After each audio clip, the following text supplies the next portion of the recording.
Sino ba talaga ang maganda humawak ng pera sa pamilya o yung pinansyal? Unahin natin yung lalaki. Kasi pag ang lalaki humawak ng pera, siya ang magbabudget, siya lahat, mahirap. Kasi unang-una, nagtatrabaho lang naman din yung lalaki. Pero bago na ang lahat, mayroong lalaki talaga na ayaw nilang ipahawak sa babae ang kita nila. Sila talaga ang humahawak, lalong higit sa lahat yung mga inchik. Mayroon din sa Pilipino, mayroon din ganyan.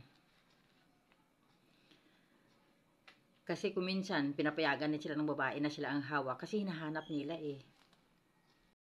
Hanap nila yung kita nila. Kaya yung babae naman, dahil sa hawak niya nga ang pera, na-stress naman siya dahil hindi niya mabawasan dahil baka hanapin.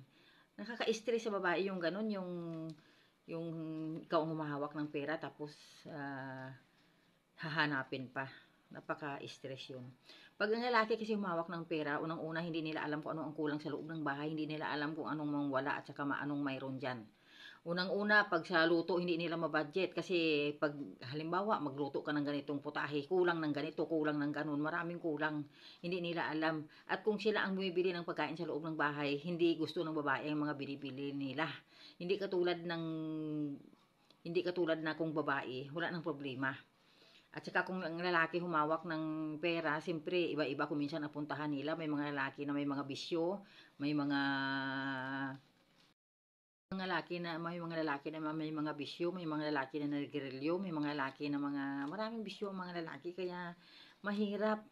Hindi katulad sa yun ang mga pangyayari kung ang lalaki ang at saka ang laking is insecure, depressed, stress sa babae pag ang lalaki humawak ng pera kasi ang sama ng loob mo at saka isipin ng babae na bakit ganito, yung parang walang tiwala, ang hirap.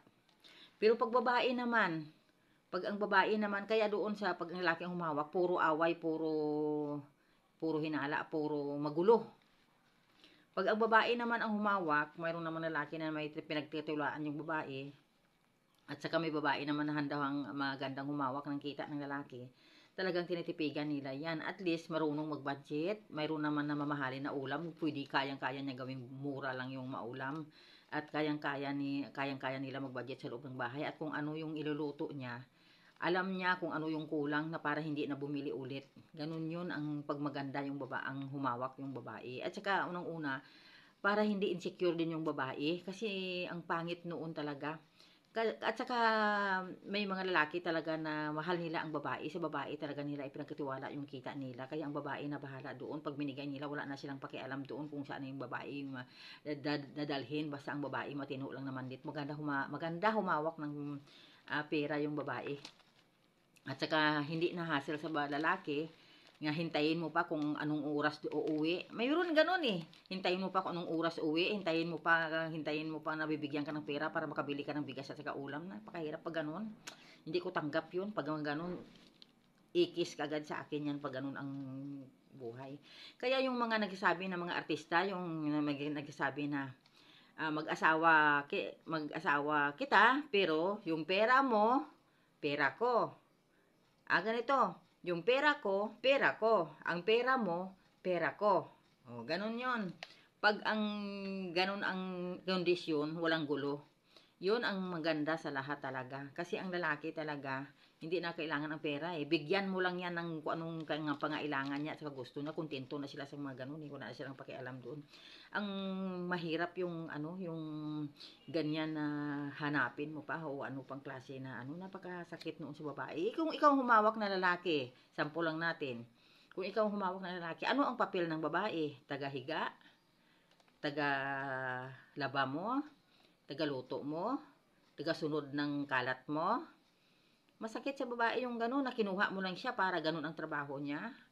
Iwan ko lang sa iba, sa akin hindi ako papayag sa mga gano'n. Iwanan ka agad kita pag gano'n ang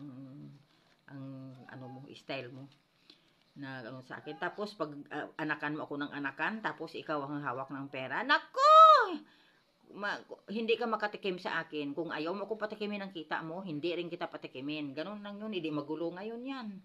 Walang ginawa, kundi magsumbatan, silusan ng magsilusan. Ganun yan. Diba? Pero kung ang babae ang humawak ng pera, matahimik ang buhay, masaya ang babae dahil mabili na rin ang gusto niya. Masaya siya sa piling mo. Ma parang mabili niya ang lahat niya rin na gusto. Hindi niya man ubusin. At least isasabihin din sa lalaki.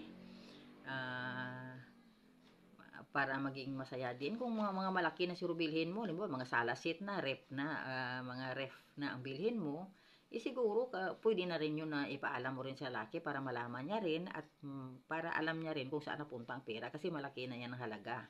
Pero kung mga dyan sa ulam lang, damit ng babae, damit ng mga anak, pangailangan sa loob ng bahay, hindi mo na kailangan na sabihin yan sa lalaki kasi talagang kailangan yan yung pagkain sa loob ng bahay. Kaya mas maganda yung ganun, masaya yung babae pag ibinigay mo sa kanya yung kita mo, ang kita ng lalaki. Para masaya kang lalaki ka, wala ka ng problema, kakain ka na lang, matulog, yung nasa babae na. At least kahit pagod yung babae, at least masaya naman siya sa buhay niya. Di ba? Sana may makuha kayo na aral naman dyan sa mga lalaki naman na yan. Naramdaman na ninyo kung ano ang maramdaman ng babae kung kayo ang humawak ng pera. Sana maisip din nyo at maunawaan nyo ibigay sa kanya. Kasi mahal nyo yan eh. Pasayahin nyo eh. Gusto nyo maging masaya ang asawa nyo. Kaya ibigay nyo sa kanya ang kita nyo at wag nyo nang hanapin pa. Kaya sa sunod naman na content ko, ang i-content ko naman yung kanya-kanya. Mayroong mag-asawa na kanya-kanya sila. Kung ano naman ang mangyari. Kaya ang tanong ko nga sa inyo, sa pinakahuli, sino ang mas para sa inyo? Sa akin, babae ang maganda humawak. Sa inyo, babae ba ang maganda humawak o yung lalaki? Depende sa inyo kung anong gusto niyo. I-comment nyo lang sa baba at patuloy nyong ipindot yung button bell at saka i-share ninyo at saka i-follow. Salamat sa inyo, subscribe nyo ako. Maraming salamat para magkita-kita tayo hanggang sa sunod ko pang mga videos. Salamat sa inyo at I love you.